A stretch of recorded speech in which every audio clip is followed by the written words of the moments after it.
mic. It was like triggered by a book I read. I read a book called Who Built the Moon?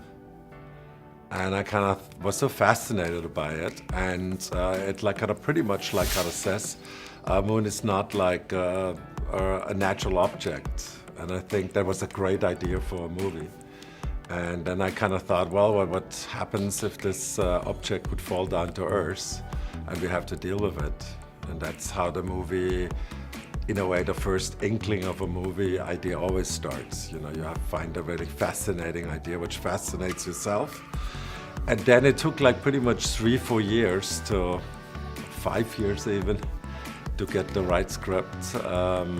And it's a relatively simple idea. The moon's falling to Earth. We have to figure out what it is and how to stop it. And it's then, you know, about the people who go up there and their families who stay behind and have to survive. Roland and I always used to take a little time while we're making a movie to think about a possible next one. And so during the filming of the sequel of Independence Day, Roland at some point pulled me away with this idea. There is a theory out there that the moon might be a hollow, constructed object. And so I checked it out a little bit and found it very fascinating. And so with our fantastic co-writer, Spencer Cohen, we sat down and, you know, started to develop characters, and that's how it usually goes, to find a story that's emotional, with characters that people can relate to. Visionary people in the world. Guys, we all know the moon's a constructed object. Okay, there has to be a way to fix it. Come on, people. Think outside the box. I grew up in Germany. In Germany, we don't have like really superheroes. And I don't understand superhero films. I honestly admit it. And so I had to find, in a way, my own genre, you know. And I realized, you know, that, and that was like actually probably came through Independence Day. I like had a lot of disaster elements in the film. When you like study disaster movies, you realize normal people have to become superheroes. Because if they not develop some superpowers, they will not will survive the disaster.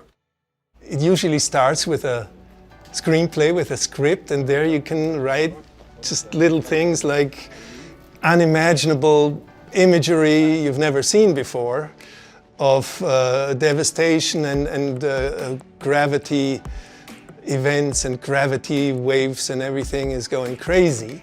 As you can imagine, once the gravity of the moon, which is 1/6 of Earth's gravity, comes so close to Earth, the whole gravity situation in that field in between becomes very unpredictable, with the atmosphere, you know, being pushed in or sucked into one direction, then coming back. Air supply is going to go away.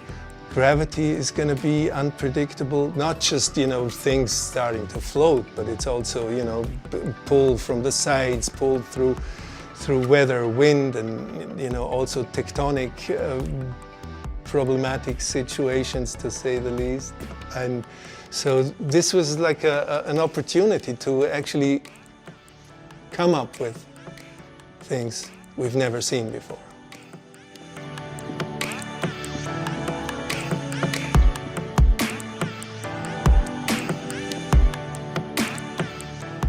The folks at NASA have been just fantastic.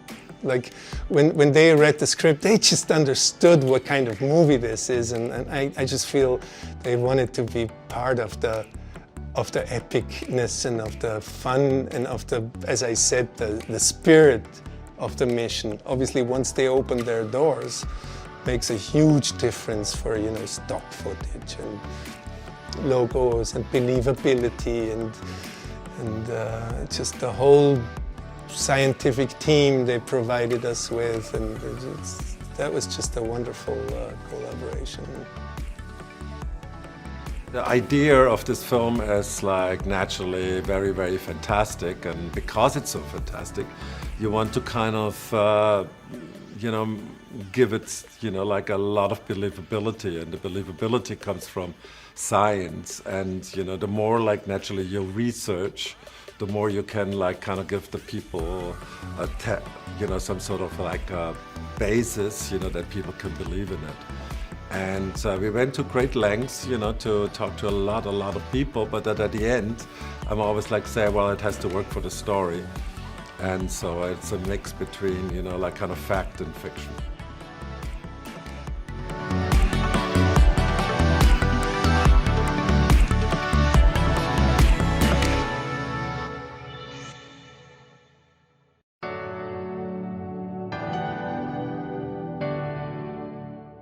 I always like kind of think a movie has to kind of tap into problems of our time.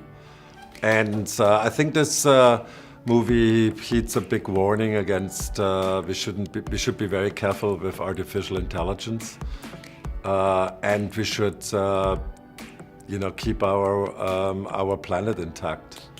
But that's also like deeply rooted in all my films. I'm always, you know, try to put a message in that we should be careful that we don't pollute our planets too much, because we have not yet the technology to leave it. I tend more and more to believe in CGI, but I also believe still in practical effects, because they're like kind of the glue which holds it all together. And when you come very close to people, and you have to feel this is a real piece of wood, you know, or a real car, or, you know, then it's like kind of makes the people more buy into that this is really happening.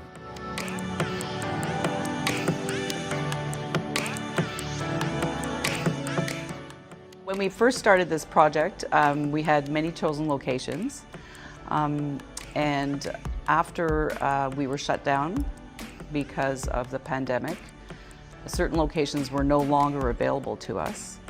And so we quickly started designing and building sets in studio, some that were very ambitious for the time frame that we had, but there's an excellent team here that just made it all happen. The majority of the movie was shot in studio.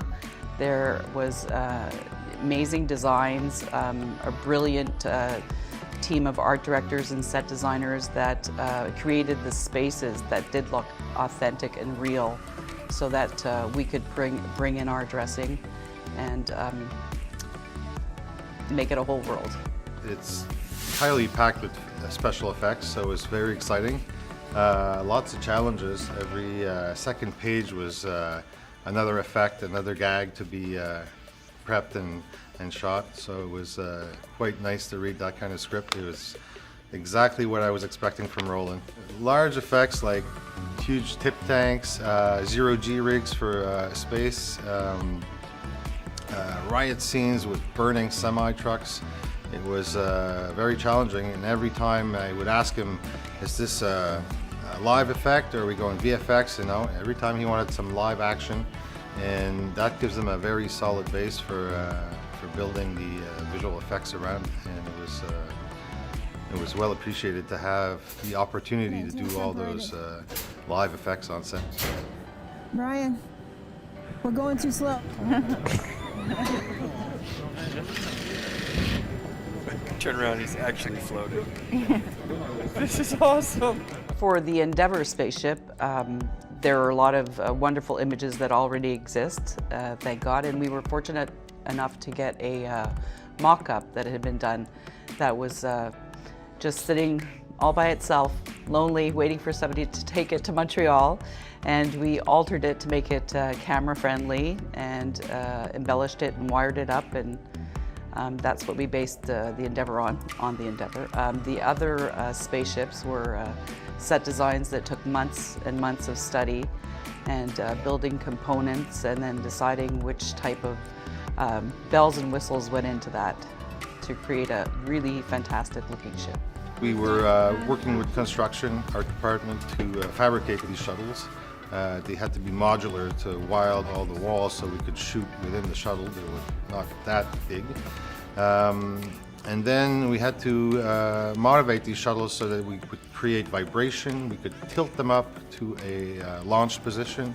So hydraulics, pneumatics, we call them shaky decks and tilting decks were built to position the shuttle and give it some action so that the actors could react to vibration and impact and different levels of inclination. Then within the shuttle we had to fly these people as if they were in zero G. So we put together a motion control robot fly rig so we could hook up our astronauts, our talent, to these flying rigs, and we could pre-program all the moves ahead of time and play them over and over again so that the actors could easily find their way within the same move. We were not guessing the move, so that the actors could really get into the motion and not have to do too many takes in flying suits. That was some of the hardest scenes I ever shot in my life, because it was a real cockpit. We didn't build that cockpit, we got it. We found it in a museum in Florida, and the museum went into bankruptcy. And we said to them, can we get this thing? And they said, what? What do you want to do with it? And so we like convinced them to lend it to us, and we said, we will repair it all. And we realized from the very beginning it has two halves, which is great. But it's also in a movie you'd make everything take apart. But this had only two parts. Roland came up to me and asked me to create a car chase on stage. So I said, okay, that's interesting. So poor man process car chase on stage with 3 cars. So these cars are bumping each other, or shooting at each other out the window, and they're driving in rough terrain.